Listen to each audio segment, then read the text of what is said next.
আজকে আমরা অনেক চড়াই উতরাই পার করে দীর্ঘ 17 বছর এই ফ্যাসিস্ট সরকারের অত্যাচার নিপীড়ন সাধারণ জনগণকে একটি জেলখানার মধ্যে আবদ্ধ করে রেখেছিল। সেই জেলখানা থেকে গত 5ই আগস্ট সাধারণ জনতা এবং ছাত্র জনতা যে সফলতা এনে দিয়েছে, সেই সফলতা নিয়ে কিছু উচ্ছৃঙ্খল লোক বিএনপির পরিচয় দিয়ে মাঠ ঘাট দখল, খাল দখল, মৎস্যজীবী এই জাতীয় লোক বিএনপির দুর্নাম করছে।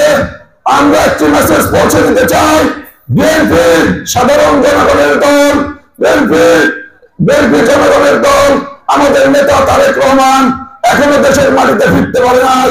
এখনো তারেক রহমান সেই ফ্যাসিস্টের অত্যাচার নির্যাতন সহ্য করছে, এই দেশে আসতে পারে নাই।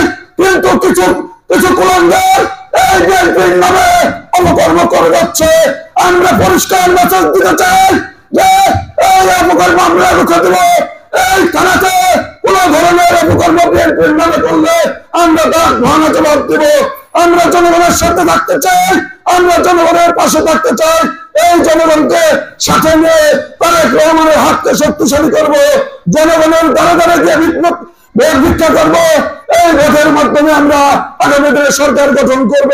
এই প্রত্যাশা নিয়ে আমি আমার বক্তব্য শেষ করছি। খুদা হাফেজ। বাংলাদেশ জিন্দাবাদ, তারেক রহমান জিন্দাবাদ, জনতার নেতা দুরু ভাই জিন্দাবাদ। আসসালামু আলাইকুম।